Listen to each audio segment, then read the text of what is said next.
Dear student, आज मैं आपके लिए जो टॉपिक लेकर के आया हूँ वह टॉपिक है अर्थशास्त्र की गणितीय विधियाँ यानी मैथमेटिकल मेथड्स ऑफ इकोनॉमिक्स।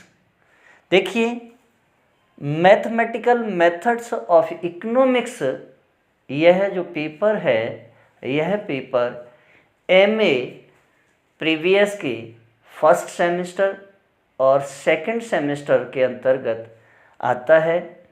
और इसका जो हम अध्ययन करेंगे यानी अर्थशास्त्री गणितीय विधियों का जो अध्ययन करते हैं, तो हम इसमें जो अध्ययन करते हैं यह 5 पॉइंटों के अंतर्गत हम अध्ययन करते हैं कि अर्थशास्त्र में गणितीय मॉडलिंग क्या है, गणितीय सांख्यिकी और अर्थशास्त्र क्या है, ऑप्टिमाइजेशन तकनीक क्या है और खेल सिद्धांत क्या है, अर्थशास्त्र में गणितीय समीकरणों का उपयोग कैसे किया जाता है। तो चलिए वीडियो स्टार्ट करते हैं। लेकिन वीडियो स्टार्ट करने से पहले अगर आप मेरे चैनल पर नए हैं तो चैनल को सब्सक्राइब करें, लाइक करें, कमेंट करें, बेल आइकन का बटन अवश्य ही दबाएं, साथ ही सब्सक्राइब करना ना भूलें। और देखिए, मैं आपके लिए जो भी टॉपिक लेकर के आता हूँ उस टॉपिक का मैं ये नोट्स भी तैयार करता हूँ। यह नोट्स मेरे डिस्क्रिप्शन में अवेलेबल हैं, आप वहाँ से निकाल करके भी इनका अध्ययन कर सकते हैं। तो देखिए, अर्थशास्त्र की गणितीय विधियाँ, और देखिए आजकल सैद्धांतिक और व्यवहारिक अर्थशास्त्र में गणित का जो उपयोग है वह लगातार बढ़ गया है।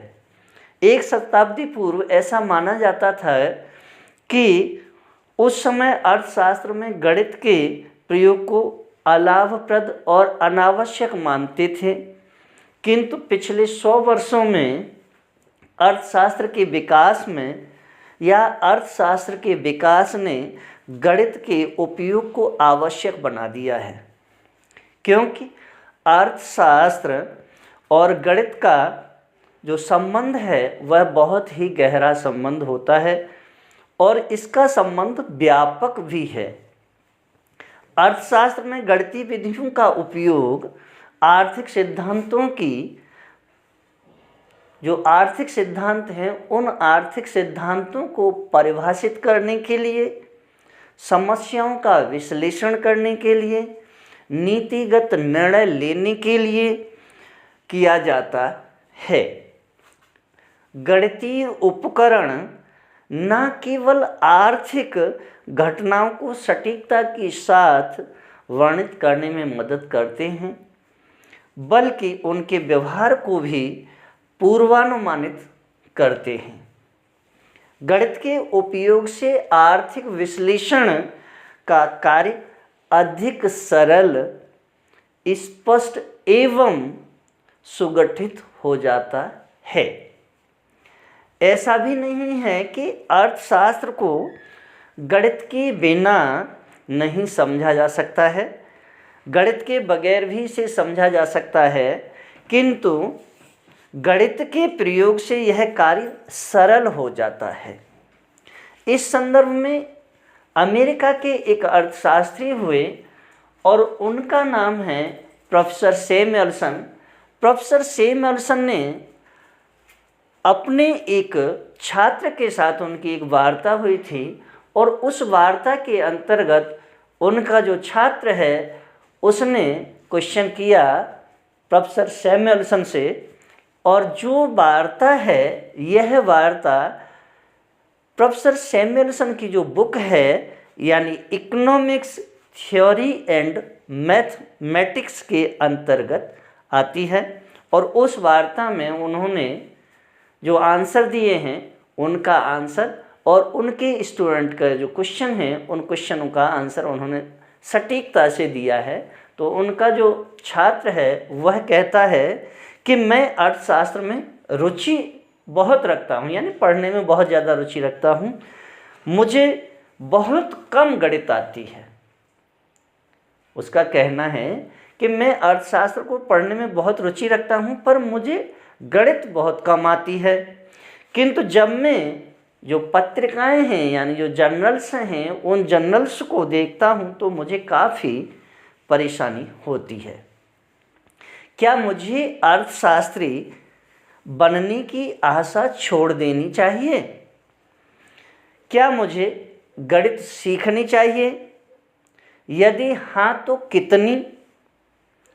इस बात पर प्रोफेसर सैमुअलसन जो जवाब देते हैं वह कहते हैं कि भूतकाल में और वर्तमान काल में महान अर्थशास्त्रियों ने कुछ गणित जानते थे, कुछ बिल्कुल भी नहीं जानते थे।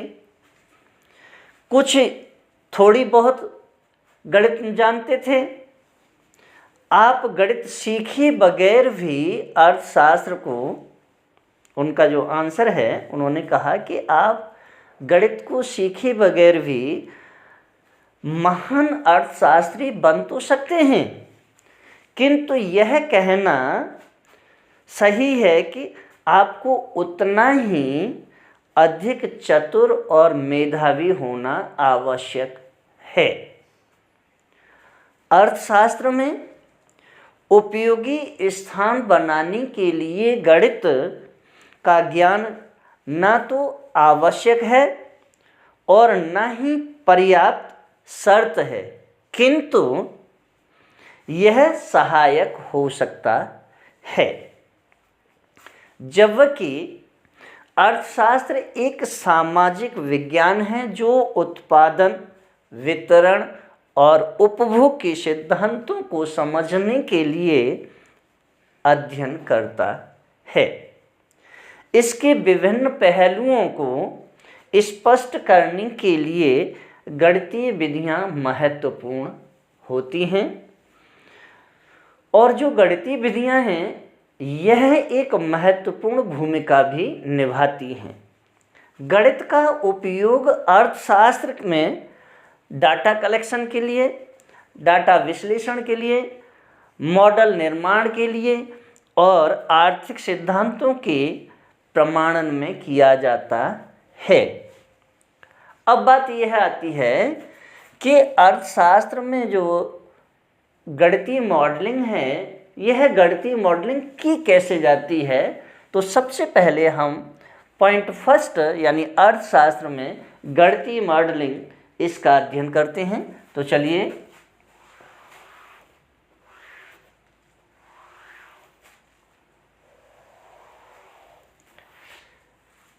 देखिए, अर्थशास्त्र में गणितीय मॉडलिंग अर्थशास्त्र का एक महत्वपूर्ण हिस्सा है और यह विधि आर्थिक क्रियाओं के गणितीय समीकरणों के रूप में प्रस्तुत करती है।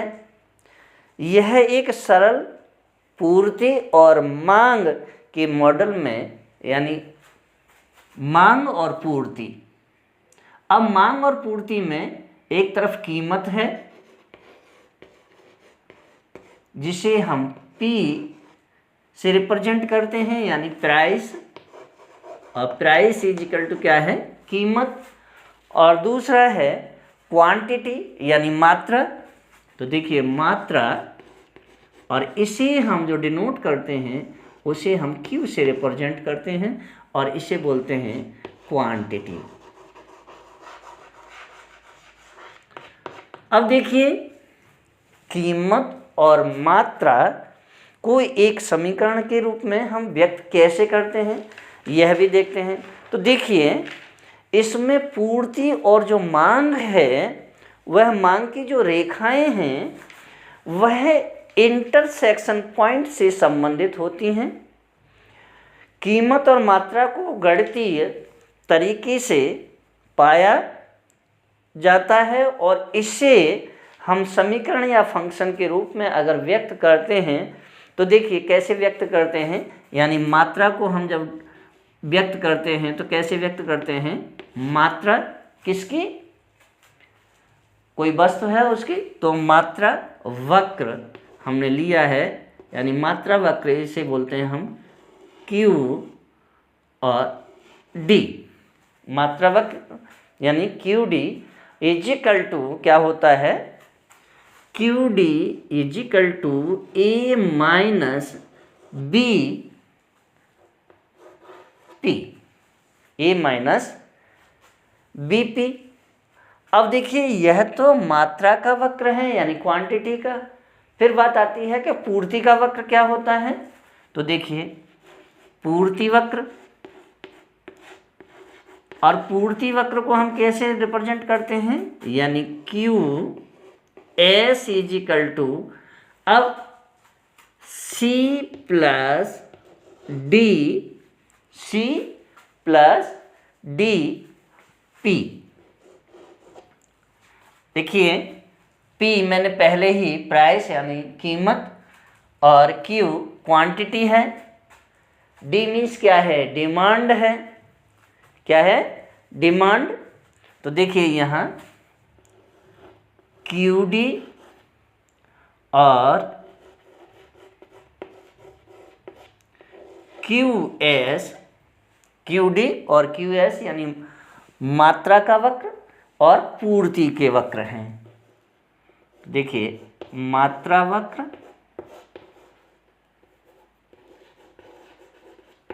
और पूर्ति के वक्र हैं। ए बी सी डी यानी ए बी सी डी ये क्या है, स्थिरांक हैं। क्या है, स्थिरांक। स्थिरांक को रिप्रेजेंट करते हैं। अब देखिए Q D is equal to A minus B P और Q S is equal to C plus D P होता है, जहाँ क्यू डी और क्यू एस मात्रा वक्र और पूर्ति वक्र को डिनोट करते हैं। ए बी सी डी स्थिरांक यानी कांस्टेंट को रिप्रेजेंट करते हैं, और पी क्या है, प्राइस है, मैंने पहले ही लिखा हुआ है। अब बात ये आती है कि इस मॉडल को हल करने के या हल करके हम बाजार में संतुलन कीमत और मात्रा को पा सकते हैं। फिर दूसरा पॉइंट इसमें आता है, वह दूसरा पॉइंट है गणितीय सांख्यिकी और अर्थशास्त्र। चलिए अब गणितीय सांख्यिकी और अर्थशास्त्र को देखते हैं। इसमें किस किस चीज़ का अध्ययन किया जाता है।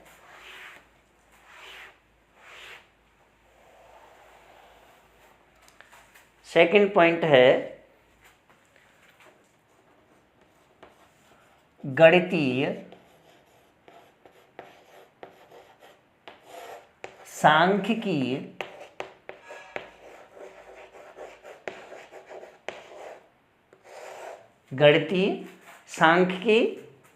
और अर्थशास्त्र।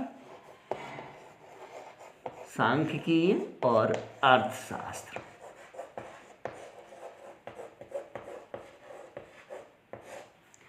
अब देखिए गणितीय सांख्यिकी और अर्थशास्त्र जो दिया है, सांख्यिकी का जो उपयोग है वह मुख्य रूप से हम किस में करते हैं, डाटा संग्रहण में और विश्लेषण, भविष्यवाणी के लिए किसका, सांख्यिकी का उपयोग किया जाता है। यानी सांख्यिकी का उपयोग डाटा संग्रहण के लिए, डाटा का विश्लेषण करने के लिए और भविष्यवाणी करने के लिए हम सांख्यिकी का उपयोग करते हैं।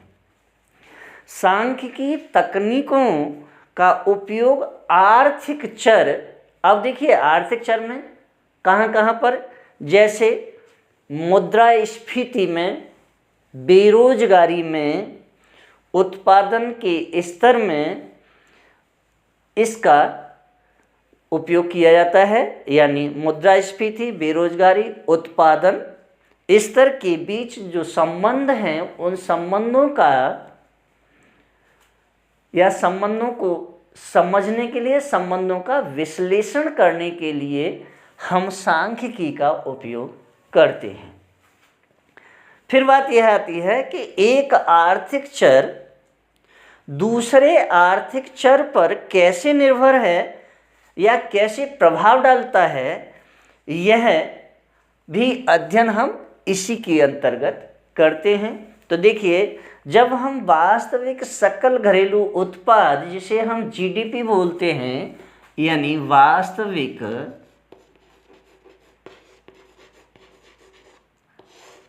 सकल घरेलू उत्पाद,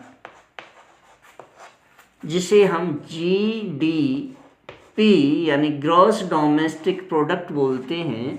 जीडीपी को जब हम निकालते हैं तो जीडीपी में क्या क्या चीज़ों को शामिल करते हैं।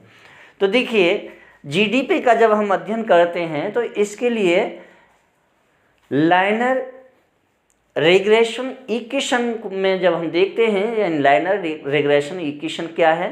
लाइनर रिग्रेशन इक्वेशन जो है वह है y इजिकल टू, यानी y is equal to a plus y is equal to a plus B X is equal to epsilon. क्या है? एप्सिलॉन, जो मैंने पहले ही लिख दिया है। एप्सिलॉन यानी एक सिंबल है, संकेताक्षर है। तो y is equal to a plus B X is equal to epsilon. अब देखिए, यहाँ एक चीज़ और है कि जो एप्सिलॉन है, अभी हम इस एप्सिलॉन को a plus B X plus epsilon में लेंगे, तब हम y को निकालेंगे। तो यहाँ हम बराबर नहीं देख रहे हैं, यहाँ हमें करना है केवल प्लस। तो y is equal to a plus B X plus epsilon, और ये सारी वैल्यू हमारी किसके बराबर हो जाएंगी? y के बराबर हो जाती हैं। और y इजिकल टू क्या है? I है। तो देखिए, अब मैं यहाँ देखता हूँ वेयर क्या है। यहाँ वेयर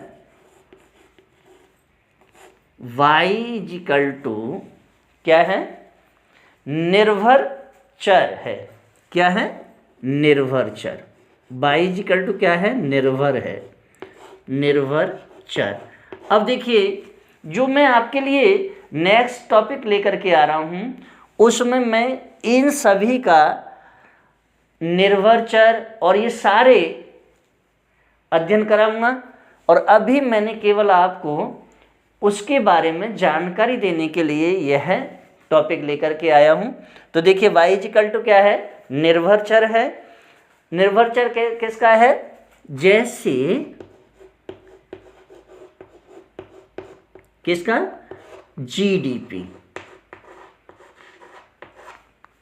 ओके, फिर बात आती है कि x क्या है। तो देखिए, x इजिकल टू आपका है स्वतंत्र चर है। स्वतंत्र चर, और यह स्वतंत्र चर किसका है? बेरोजगारी का। किसका है? बेरोजगारी। x आ गया, y आ गया। अब देखिए, a और b बचते हैं। तो a क्या है? a इजिकल टू यांत्रिक, क्या है? यांत्रिक रूप से अवरोध है। यांत्रिक रूप से अवरोध। और b इजिकल टू क्या है? b इजिकल टू b है आपका वरीयता यानी स्लोप। क्या है? वरीयता यानी स्लोप। अब देखिए, फिर बात ये आती है कि एप्सिलॉन किसे रिप्रेजेंट करता है। तो देखिए, एप्सिलॉन इजिकल टू डिनोट करता है किसे? त्रुटि को।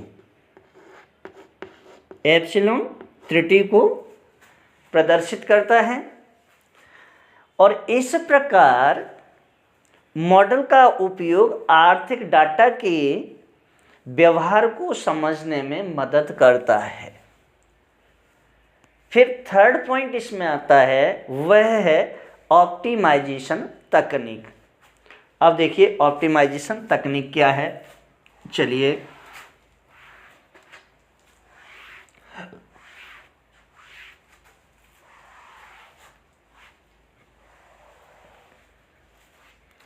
थर्ड पॉइंट है आपका ऑप्टिमाइजेशन तकनीक।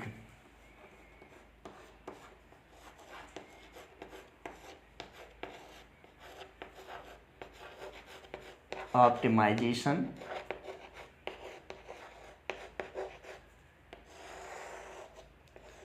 तकनीक। अब देखिए ऑप्टिमाइजेशन तकनीक क्या है। तो अर्थशास्त्र में ऑप्टिमाइजेशन जो तकनीक है उसका उपयोग किसी विशेष आर्थिक लक्ष्य, जैसे हम लाभ अधिकतम करना, लागत कम करना या उपभोक्ता का जो संतोष है उसे हमें अधिकतम करना है, इन चीज़ों का हम अध्ययन करते हैं। किसका? लाभ अधिकतम करने के लिए। सबसे पहले लाभ को अधिकतम कैसे किया जाता है, यानी लाभ को अधिकतम करने के लिए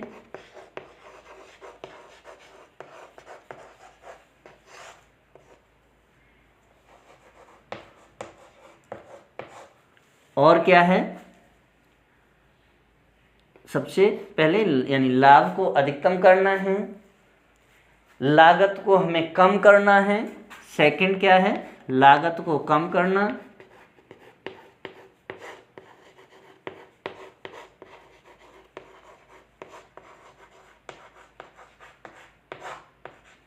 और थर्ड है इसके अंतर्गत किसी भी उपभोक्ता के संतुलन को, यानी किसी भी कोई जो उपभोक्ता है उस उपभोक्ता का जो संतोष का बिंदु है वह अधिकतम करना है। तो उपभोक्ता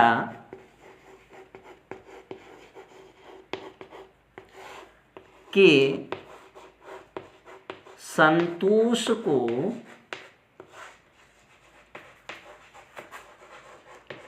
अधिकतम करना, इन सब में ऑप्टिमाइजेशन तकनीक का उपयोग किया जाता है। अब देखिए कैसे।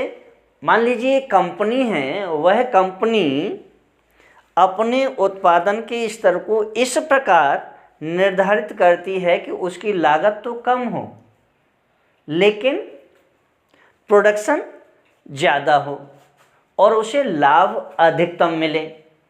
तो देखिए इसे हम मैट्रिक्स विधि या कैलकुलेशन या लैग्रेंज गुणांक विधि का उपयोग इस तरह से करते हैं कि ऑप्टिमाइजेशन कार्य में इसका उपयोग विशेष तौर पे किया जाता है। किस किस का? देखिए मैट्रिक्स विधि का। इस ऑप्टिमाइजेशन तकनीक के अंतर्गत किसका अध्ययन किया जाता है? कौन कौन सी तकनीकें लगाई जाती हैं? एक तो मैट्रिक्स विधि, मैट्रिक्स हम लगाते हैं, और दूसरा मैट्रिक्स के साथ में कैलकुलेशन,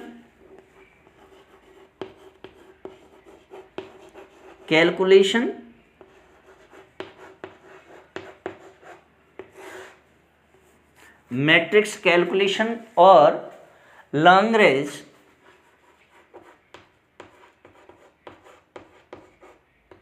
गुणांक, इनका उपयोग करके हम लाभ को अधिकतम करने की विधि निकालते हैं। यानी लाभ को अधिकतम कैसे करेंगे, लागत को कम कैसे करेंगे, उपभोक्ता के संतोष का जो अधिकतम बिंदु है उसे हम कैसे ज्ञात करते हैं। तो वहाँ हम इन चीज़ों का यानी मैट्रिक्स का, कैलकुलेशन का, लैग्रेंज गुणांक का उपयोग करके हम इनको निकालते हैं। अब देखिए इनका जो उपयोग जब हम करते हैं तो कैसे, अब इसका जो फलन है, उत्पादक का लाभ का जो फलन है वह क्या है। तो देखिए उत्पादक के लाभ का जो फलन है उसे निकालने के लिए देखिए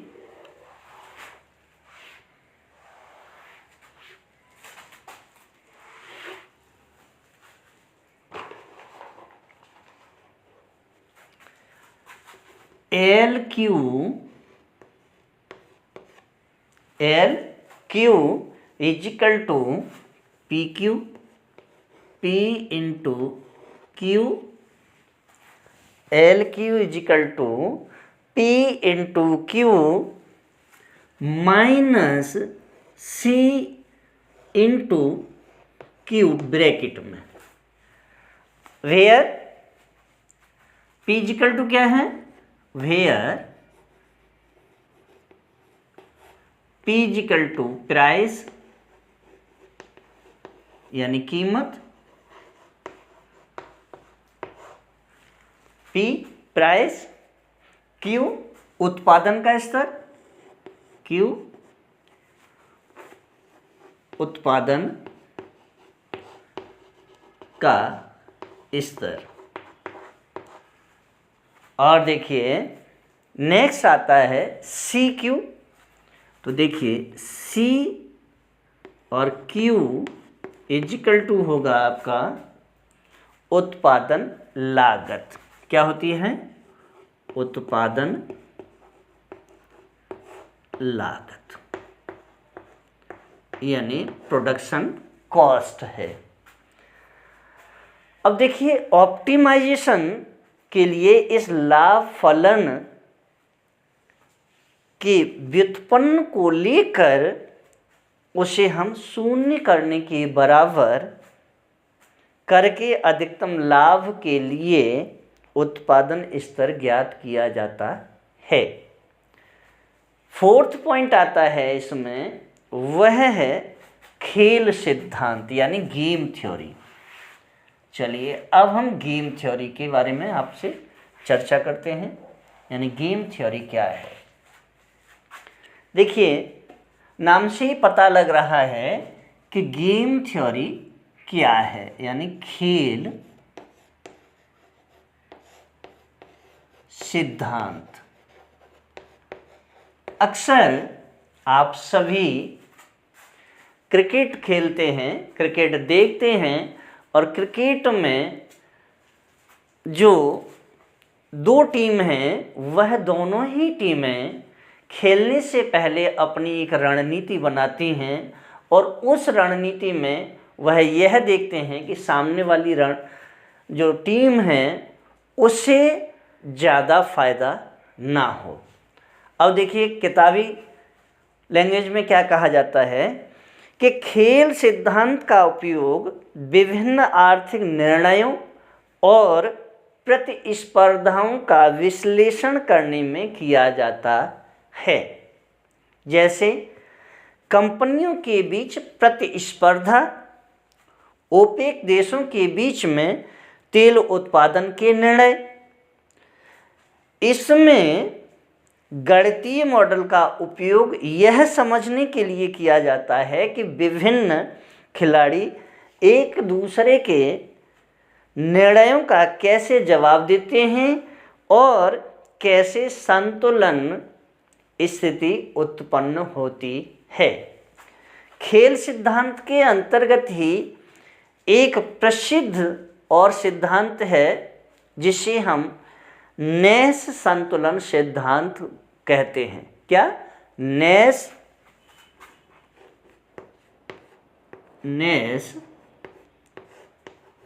संतुलन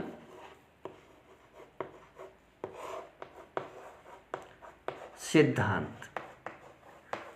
देखिए इस नेस संतुलन सिद्धांत को हम कहाँ कहाँ उपयोग में लाते हैं, यानी फिजिक्स में, फिजिक्स के साथ साथ इकोनॉमिक्स में इसका उपयोग किया जाता है, समाज शास्त्र में इसका उपयोग किया जाता है। और देखिए खेल सिद्धांत में जो नेस संतुलन सिद्धांत है इसे सर्वाधिक हम इकोनॉमिक्स में जहाँ उपयोग करते हैं वह हम करते हैं साम्य की अवस्था लेकर के आते हैं, साम्य की अवस्था निकालते हैं यानी इक्विलिब्रियम। और इक्विलिब्रियम को हम ज्ञात करने के लिए हम क्या करते हैं, आपस में एक दूसरी विरोधी जो शक्तियां हैं उन विरोधी शक्तियों का आपस में एक्सीडेंट करा देते हैं और एक्सीडेंट कराने के बाद में ऑटोमेटिकली संतुलन बन जाता है। तो खेल सिद्धांत में नेस संतुलन सिद्धांत का जो उपयोग किया जाता है वह फिजिक्स में भी किया जाता है, समाज शास्त्र के अंतर्गत इसका उपयोग किया जाता है और अर्थशास्त्र में स्पेशली इसका उपयोग किया जाता है। तो नेस संतुलन सिद्धांत जो वह यह बताता है कि प्रत्येक खिलाड़ी अपने फैसले पर इस तरह करता है कि किसी अन्य खिलाड़ी को उसके निर्णय में कोई सुधार ना हो सके और नए सिद्धांत का उपयोग अर्थशास्त्र और समाजशास्त्र में स्पेशली किया जाता है। फिर बात आती है 5th पॉइंट की, और वह है अर्थशास्त्र में गणितीय समीकरणों का उपयोग। तो देखिए 5th पॉइंट, अर्थशास्त्र में गणितीय समीकरणों का उपयोग देखते हैं। 5th पॉइंट है अर्थशास्त्र में गणितीय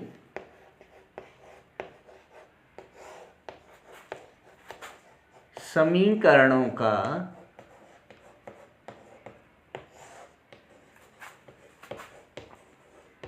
उपयोग। देखिए अर्थशास्त्र में गणितीय समीकरणों का हम उपयोग कैसे करते हैं। तो यहाँ देखिए अर्थशास्त्र में बहुत से जटिल आर्थिक समीकरण होते हैं जिनके माध्यम से विभिन्न आर्थिक कारणों के बीच संबंध स्थापित किए जाते हैं। इन समीकरणों का उपयोग विशेष तौर पर हम उत्पादन में रोजगार, निवेश, कर और अन्य आर्थिक घटकों के व्यवहार को मॉडल करने के लिए किया जाता है।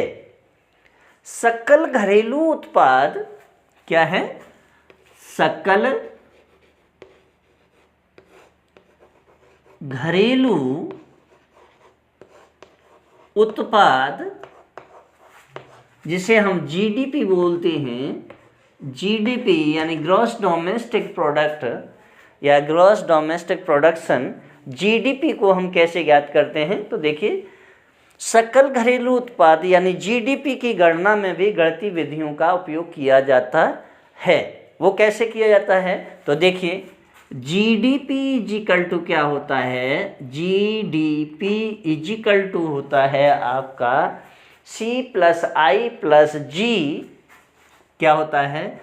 C plus I plus G plus bracket में X minus M. Here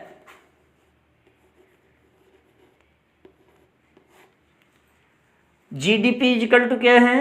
GDP is equal to gross domestic product यानी सकल घरेलू उत्पाद, सकल घरेलू उत्पाद, और आपका देखिए सी क्या है? सी इजिकल टू उपभोग यानी कंजप्शन, उपभोग consumption. I is equal to investment यानी निवेश, और जी इजिकल टू सरकारी खर्च यानी गवर्नमेंट एक्सपेंडिचर। अब देखिए बात ये आती है कि x माइनस एम क्या है। तो देखिए x इजिकल टू होता है एक्सपोर्ट यानी निर्यात, और m इजिकल टू होता है इंपोर्ट यानी आयात। अब देखिए किसी भी देश की जो जीडीपी निकाली जाती है उसके अंतर्गत इन सभी चीज़ों को समाहित किया जाता है। इसमें अगर किसी देश के एक्सपोर्ट कम हैं और इंपोर्ट ज़्यादा हैं तो जीडीपी में इसका असर देखने के लिए मिलता है, यानी कम होती है। एक्सपोर्ट ज़्यादा है, इंपोर्ट कम है तो जीडीपी में लाभ की स्थिति दिखाई देती है। इंपोर्ट अधिक है, एक्सपोर्ट कम है तो जीडीपी में हानि की स्थिति देखने के लिए मिलती है। तो यहाँ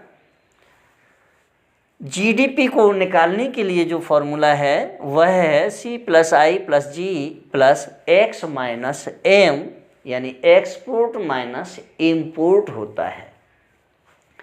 निष्कर्ष रूप में हम यह कह सकते हैं कि अर्थशास्त्र की जो गणितीय विधियां हैं न केवल आर्थिक सिद्धांतों को अधिक स्पष्टता से समझने के या समझने में मदद करती हैं, बल्कि ये व्यवहारिक समस्याओं के समाधान में महत्वपूर्ण भूमिका निभाती हैं और यह एक शक्तिशाली उपकरण भी हैं।